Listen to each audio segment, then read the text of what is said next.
അസ്സലാമലൈക്കും മക്കളെ, നിങ്ങൾക്കെല്ലാം സുഖന്നല്ലേ? ഇന്ന് നല്ലൊരു നാടൻ നെയ്പ്പത്തലും നല്ല കൂന്തൽ വറവും. പിന്നെ കൂന്തലെന്ന് നമ്മളെ നാട്ടിൽ പറയല്, മറ്റെല്ലാം പേര് വേറെ നാട്ടിൽ ഉണ്ടോന്ന് എനിക്കറിയില്ല. ആ റെസിപ്പി ആയിട്ടാണ് ഇന്ന് വന്ന് നമുക്ക് അരിയിടാം. ഇത് ഈ ഗ്ലാസ്സിന് 4 ഗ്ലാസ് റേഷൻ്റെ അരിയാണ് ഞാൻ എടുത്തത്. ആവശ്യത്തിന് നമുക്ക് ഇത് ഉപ്പ് ഇട്ട് അതിലേക്ക് 1 മുറി തേങ്ങ, 1 മുറി നീരുള്ളി, അത് നന്നായിട്ട് ഒന്ന് ഇളക്കണം. ഇളക്കിയതിന് ശേഷം നമുക്ക് കുറേശ്ശെ ആയിട്ട് ഗ്രൈൻഡറാണ് ഞാൻ വെച്ചത്. നെയ്പ്പത്തലിന് ഗ്രൈൻഡറാണ് നല്ലത്. അപ്പോൾ ഗ്രൈൻഡറിൽ കുറച്ചായിട്ടിട്ട് നമുക്കിത് അരച്ചെടുക്കണം, വെള്ളം കൂട്ടാതെ.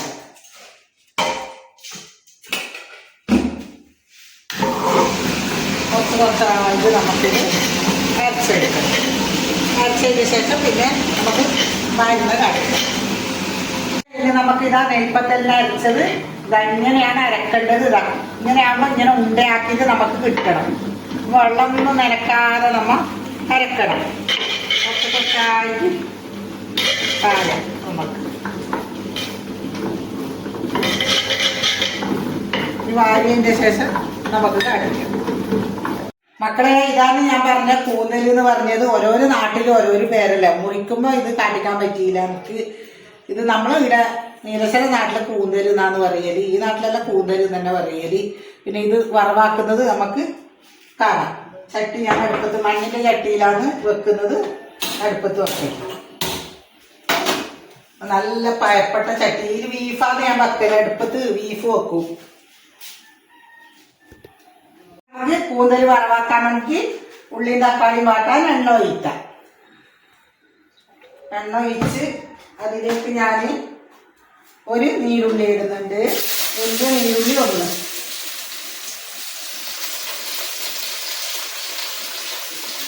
ഒരു 3 പച്ചമുളക്. ഇത് നന്നായി ഒന്നിത് വാടട്ട്,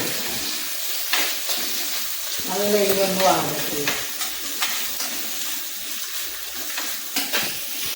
ഇതിലേക്ക് ഞാൻ ഉള്ളി വാട്ടുന്നതിലേക്ക് 1 കഷ്ണം ഇഞ്ചി, ഒരു 4-5 വെളുത്തുള്ളി നന്നായി ഒന്ന് വാടട്ട്. അതിലേക്ക് തന്നെ ഞാൻ തക്കാളി ഇടുന്നുണ്ട്. നന്നായി ഒന്ന് വാടട്ട്, നന്നായി ഒന്ന് വാടട്ട്. ഉള്ളി തക്കാളിയെല്ലാം പച്ചമുളക് ഇഞ്ചി എല്ലാം വാടുന്നതിലേക്ക് നമുക്ക് പൊടികളിൽ ഇടാം. 1 സ്പൂണ് മഞ്ഞൾപ്പൊടി, 1 സ്പൂണ് മല്ലിപ്പൊടി, 1 സ്പൂണ് മുളക് പൊടി, 1 സ്പൂണ് കുരുമുളക് പൊടി. നന്നായി ഒന്നിത് പച്ചമണം അതിൻ്റെ ചൊയലും പോട്ട് നന്നായി ഒന്നിത് വാടട്ട്. അതിലേക്ക് കുറച്ച് കറിവേപ്പ് ഞാൻ ഇടുന്നുണ്ട്. കറിവേപ്പ് ഇടുന്നുണ്ട്.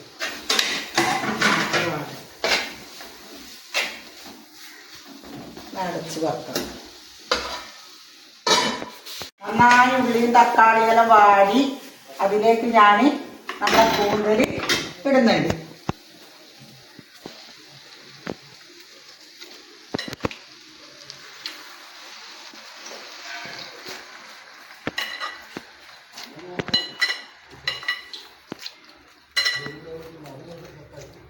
ആവശ്യത്തിന് ഉപ്പൂടാം. നന്നായി ഒന്നിത് ഇളക്കിയതിന് ശേഷം നമുക്കിത് അടച്ചു വെക്കാം. കൂന്തലിന് വെള്ളം ഉണ്ടാവും. അപ്പോൾ വെള്ളം നമ്മൾ കൂട്ടേണ്ടതിൽ വരൂല. ഇതിൽ തന്നെ വേകുമ്പോൾ വെള്ളം ഇറങ്ങി. ഉള്ളിയും തക്കാളിയും നമുക്കിത് അടച്ചു വെക്കാം. 2 കഷ്ണം കൊണ്ടാമ്പുളി ഞാൻ വെള്ളത്തിലിട്ട് വെച്ചിട്ടുണ്ട്. പിന്നെ ഓരോരാള് പുളി ഇടൂല. ഞാൻ പുളി ഈ കൂന്തൽ വറവിന് ഇടലുണ്ട്. അതുകൊണ്ട് ഞാൻ അതിലേക്ക് 2 കഷ്ണം പുളി ഇടുന്നുണ്ട്. ഞാൻ വലിയ ജീരകം നെയ്പ്പത്തല് ചുടുന്നതിലേക്ക് വലിയ ജീരകം ഇട്ടിട്ട് ഇതൊന്ന് നന്നായി ഒന്ന് ഇത് മിക്സ് ചെയ്യണം. മിക്സ് ചെയ്തിട്ട് നമുക്കത് കുറച്ചായിട്ട് എടുത്തിട്ട് ചുടാം. എന്നാൽ നല്ല രസം ഉണ്ടാവും നെയ്പ്പത്തിൽ. നെയ്പ്പത്തിൽ ചുടാൻ വേണ്ടിയിട്ട് ഞാനിതാ എണ്ണ ഒഴിക്കുന്ന ഇപ്പുറം ചട്ടിയിൽ കൂന്തൽ വറവാക്കാൻ വെച്ചിട്ടുണ്ട്. ഇതിൽ നെയ്പ്പത്തിൽ ചൂടാ. എണ്ണ നല്ലോണം കായണം. എണ്ണ കായട്ട് നമുക്ക് നെയ്പ്പത്തിൽ ചൂടാൻ തുടങ്ങാം.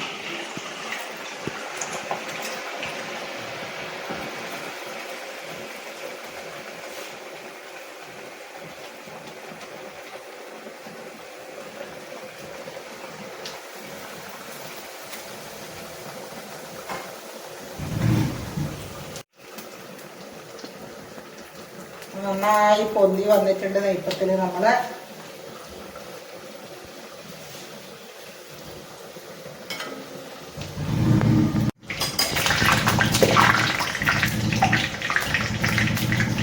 നമുക്കിത് കോരിയെടുക്കാം. നല്ല പൊന്തി വന്നിട്ടുണ്ട്. കോരിയെടുക്കാം.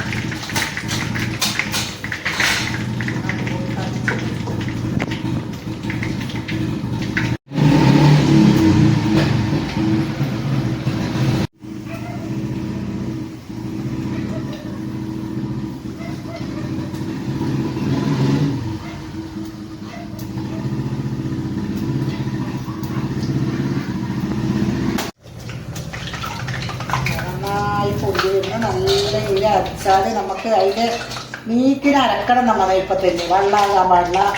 ഇതേപോലെ നല്ല നെയ്പ്പത്തലാണ്. വെള്ളമാകാൻ പാടില്ല. ഇതേപോലെ നല്ല നെയ്പ്പത്തലാണ്. കൂന്തൽ വറവിന് തേങ്ങ ഇടുന്നുണ്ട്.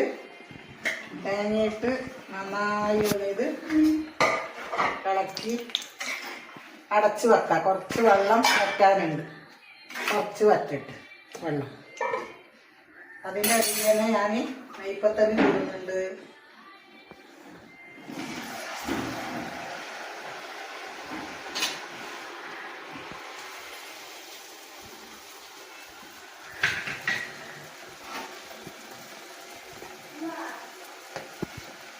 കൂന്തൽ വറവ് ഇവിടെ റെഡിയായി മക്കളെ. അതിലേക്ക് ഞാൻ കുറച്ച് മല്ലിച്ചപ്പും കറിവേപ്പും ഇടുന്നുണ്ട്.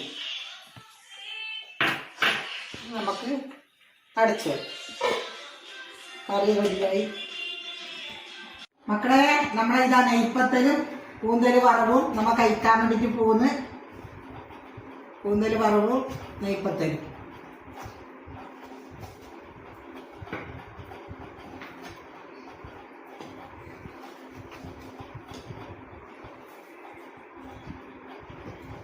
മക്കൾക്ക് വേണം നമുക്ക് കഴിക്കാല.